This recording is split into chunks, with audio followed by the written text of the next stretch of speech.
Good morning everyone, welcome back to my channel. So आज से हम कॉर्पोरेट गवर्नेंस स्टार्ट कर रहे हैं।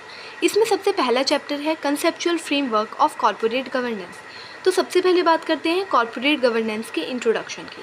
कॉर्पोरेट गवर्नेंस का जो कंसेप्ट है वो मिड 1990s में स्टार्ट हुआ था इंडिया में, और इससे रिलेटेड जितनी भी गाइडलाइंस है, चाहे वो मैंडेटरी गाइडलाइंस हो या फिर वॉलंटरी गाइडलाइंस हो, वो 1998 में लाई गई थी।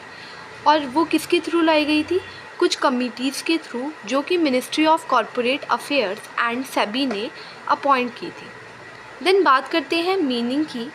कॉरपोरेट गवर्नेंस एक ऐसा लीगल फ्रेमवर्क है, या फिर हम कह सकते हैं combination of rules and process है, जिसमें कंपनी को ऑपरेट किया जाता है, रेगुलेट किया जाता है और कंट्रोल किया जाता है, ताकि कंपनी में जो एथिकल स्टैंडर्ड्स हैं उनको मेंटेन किया जा सके, और साथ ही में जो कंपनी का रिलेशनशिप है उसके स्टेक होल्डर्स के साथ, चाहे वो शेयर होल्डर हो, इन्वेस्टर्स हो, क्रेडिटर्स, एम्प्लॉयज़ हों, उनके साथ भी मेंटेन किया जा सके। तो अब बात करते हैं डेफिनेशन ऑफ कॉरपोरेट गवर्नेंस की।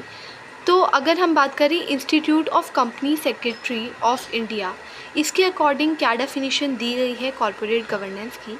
कॉरपोरेट गवर्नेंस को ऐसा कहा गया है कि वो एक एप्लीकेशन है बेस्ट मैनेजमेंट प्रैक्टिसेस की, जिसमें हम लॉ को प्रॉपर्ली फॉलो करते हैं, जितने भी एथिकल स्टैंडर्ड्स हैं उनको प्रॉपर्ली फॉलो करते हैं, ताकि जो कंपनी की मैनेजमेंट है उसको इफ़ेक्टिवली किया जा सके, और जितनी भी सोशल रिस्पॉन्सिबिलिटी है हमारे स्टेक होल्डर्स के प्रति, उनको भी फुलफ़िल किया जाए। सो अब नेक्स्ट टॉपिक है गुड कॉर्पोरेट गवर्नेंस।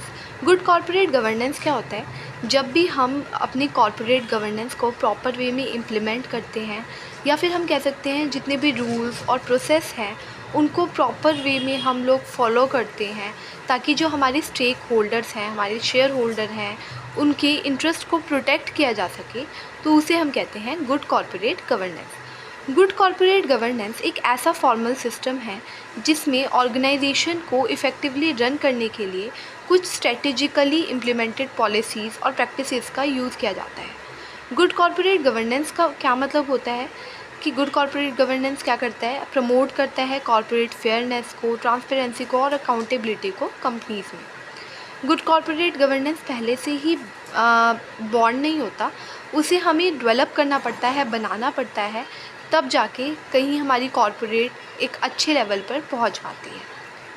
और इसका मेन एम क्या होता है कि जो हमारे शेयर होल्डर्स, लैंडर्स, यानी जितने भी हमारे स्टेक होल्डर्स हैं, उनके इंटरेस्ट को प्रॉपर वे में प्रोटेक्ट किया जा सके। फिर है objectives of good corporate governance, कि गुड कॉर्पोरेट गवर्नेंस के क्या क्या ऑब्जेक्टिव्स हैं, जिसमें सबसे पहला है इफ़ेक्टिव डिसीज़न मेकिंग, कि कंपनी में जितने भी डिसीज़न लिए जाने चाहिए वो इफ़ेक्टिव वे में लिए जाने चाहिए।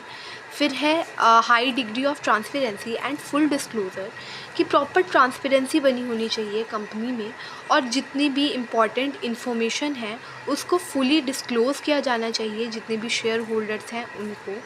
देन प्रॉपर अकाउंटेबिलिटी मेंटेन होनी चाहिए, इक्विटेबल ट्रीटमेंट होना चाहिए शेयर होल्डर्स का, जितने भी स्टेक होल्डर्स हैं उनके इंटरेस्ट को हमें प्रोटेक्ट करना चाहिए, और एक सिक्योर और प्रॉस्पेरस ऑपरेटिंग एनवायरनमेंट को हमें क्रिएट करना चाहिए। देन है to inform the shareholders about the relevant developments impacting the company, कि शेयर होल्डर्स को इन्फॉर्म करना टाइम टू टाइम कि जितनी भी डेवलपमेंट्स हुई हैं कंपनी में उनके बारे में शेयर होल्डर्स को पता होना चाहिए, और ये इंश्योर करना कि जो बोर्ड है कंपनी की वो प्रॉपर वे में अपनी जितनी भी ड्यूटीज़ हैं उनको परफॉर्म कर रही हैं, कंपनी की मैनेजमेंट टीम की फंक्शनिंग को मॉनिटर कर रही हैं, और ये भी इंश्योर करना चाहिए कि बोर्ड का प्रॉपर कंट्रोल होना चाहिए कंपनी के जितने भी अफेयर्स हैं उन पर।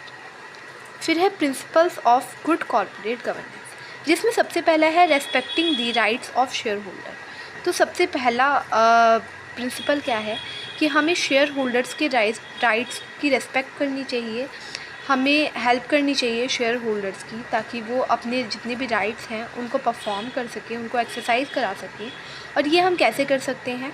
Bye openly and effectively communicating information, company की जितनी भी इम्पॉर्टेंट इन्फॉर्मेशन है उनको टाइम टू टाइम बताकर और दूसरा है उन्हें एनकरेज कर शेयर होल्डर्स को हमें एनकरेज करना चाहिए ताकि वो पार्टिसिपेट करें कंपनीज़ की जर्नल मीटिंग्स में। देन है equitable treatment of share holders. जितने भी शेयर होल्डर्स हैं, चाहे वो लॉन्ग टर्म हो या फिर शॉर्ट टर्म शेयर होल्डर्स हों, उन्हें हमें इक्वली ट्रीट करना चाहिए ताकि कोई भी उनके अंदर कोई भी अपने इंटरेस्ट को लेके ये ना हो कि उनका इंटरेस्ट को हार्म किया जा रहा है। तो ये चीज़ हमें देखनी चाहिए, ये भी एक प्रिंसिपल है गुड कॉर्पोरेट गवर्नेंस का। देन है protecting the interest of all the stakeholders. ये रिस्पॉन्सिबिलिटी बनती है कंपनी की कि जितने भी स्टेक होल्डर्स हैं उनको फेयर और इक्विटेबल मैनर में ट्रीट किया जाए, उनके इंटरेस्ट को प्रॉपर वे में प्रोटेक्ट किया जाए। फोर्थ पॉइंट है role and power of board of director. ये भी एक प्राइमरी रिस्पॉन्सिबिलिटी बनती है बोर्ड ऑफ डायरेक्टर की कि जितनी भी परफॉर्मेंस है कंपनी की उसको एक्टिवली मॉनिटर किया जाए और इवेल्युएट किया जाए। देन है ड्यूटीज़ ऑफ द बोर्ड इसलिए भी रिस्पॉन्सिबल होती है कि जो कंपनी की मैनेजमेंट है वो प्रॉपर वे में की जाए और जितने भी शेयर होल्डर्स हैं उनके इंटरेस्ट को प्रोटेक्ट किया जा सके। देन है composition of the board and the special committees. Board की ये भी रिस्पॉन्सिबिलिटी बनती है कि उसमें proper competent, honest and qualified persons होने चाहिए और उनको एक स्पेशल कमेटी इस्टेब्लिश करनी चाहिए जो कि कंपनी की परफॉर्मेंस को टाइम टू टाइम देखती रहे, चाहे वो रेम्यूनरेशन कमेटी हो, नॉमिनेशन या फिर ऑडिट कमेटी हो। फिर है बोर्ड अपॉइंटमेंट। एक well defined and open procedure होना चाहिए जितने भी डायरेक्टर्स हैं उनकी अपॉइंटमेंट एंड रीअपॉइंटमेंट को लेकर। फिर है बोर्ड मीटिंग्स।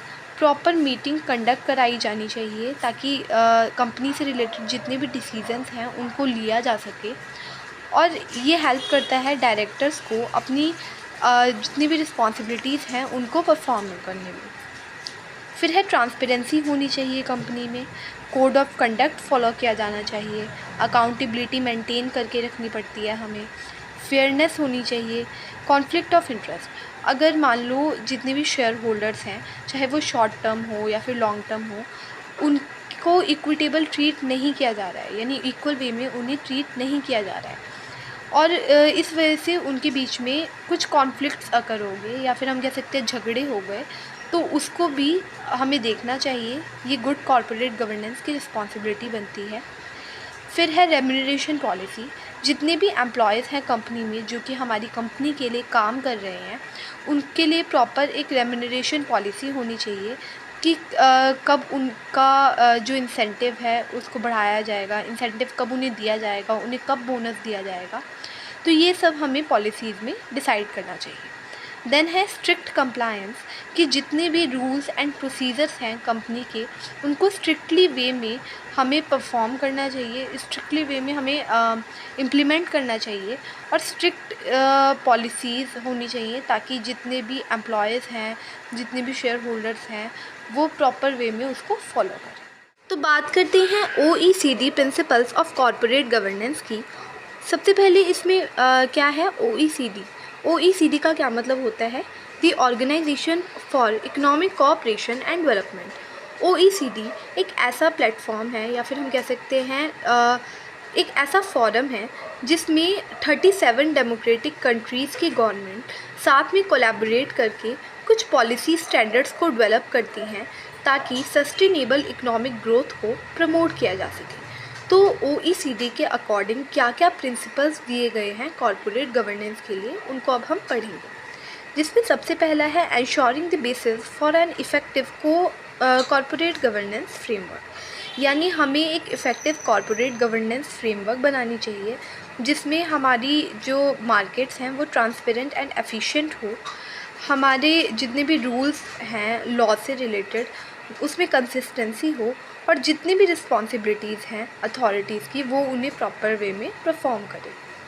फिर है the rights of shareholders and की ऑनरशिप फंक्शंस। यानी शेयर होल्डर्स के प्रति जितनी भी हमारी रिस्पॉन्सिबिलिटी बनती है उनके इंटरेस्ट को प्रोटेक्ट करने की उनको हम प्रोटेक्ट करें और जितने भी उनके राइट्स हैं उनको हम उन्हें दें परफॉर्म करने के लिए, ताकि वो प्रॉपर हमारी जो कंपनी है उसमें पार्टिसिपेट कर सकें, अपने राइट्स को परफॉर्म कर सकें।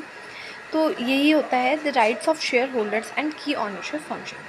फिर है the equitable treatment of shareholders, यानी चाहे जितने भी long term, short term, minority या फिर फॉरेन शेयर होल्डर्स हों, उन्हें इक्विटेबल ट्रीटमेंट मिलना चाहिए, इक्वल ट्रीटमेंट मिलना चाहिए, ताकि कंपनी को कोई भी लॉस ना हो या फिर शेयर होल्डर्स को ऐसा ना लगे कि उनके इंटरेस्ट का वायलेशन हो रहा है। फिर है the role of stakeholders in corporate governance. तो हमें स्टेक होल्डर्स के जो रोल्स हैं, जो भी स्टेक होल्डर्स हैं उनके प्रति जितनी भी ड्यूटीज़ हैं उनको परफॉर्म करना चाहिए, उनकी इंटरेस्ट को प्रोटेक्ट करके रखना चाहिए।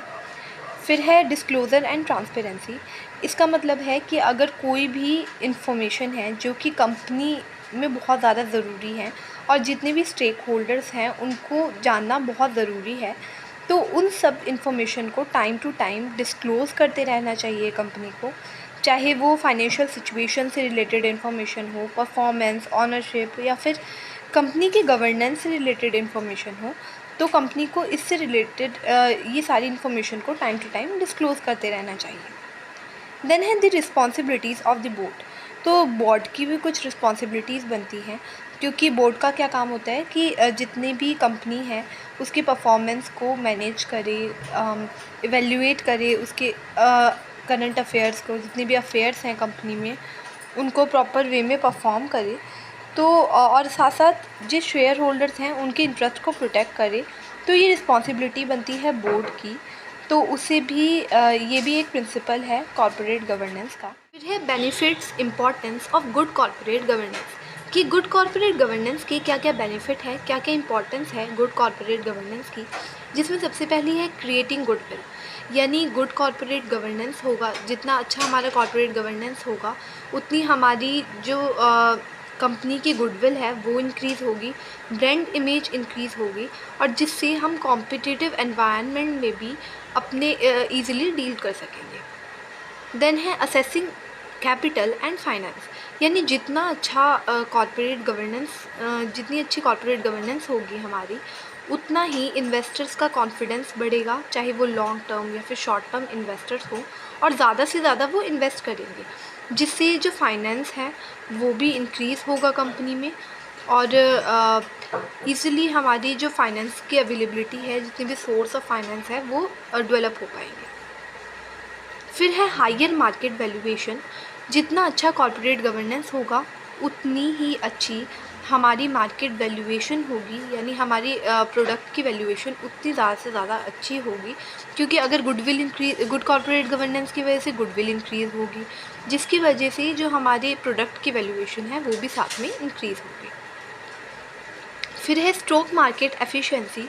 गुड कॉर्पोरेट गवर्नेंस हेल्प करता है जितनी भी स्टॉक मार्केट है उसकी एफिशिएंसी को इंक्रीज़ करने में, तो ये भी एक बेनिफिट है गुड कॉर्पोरेट गवर्नेंस का। फिर है रिड्यूसिंग रिस्क भी रिड्यूस होता है इससे। और फिर है इम्पोर्टेंस ऑफ सोशल रिस्पॉन्सिबिलिटी।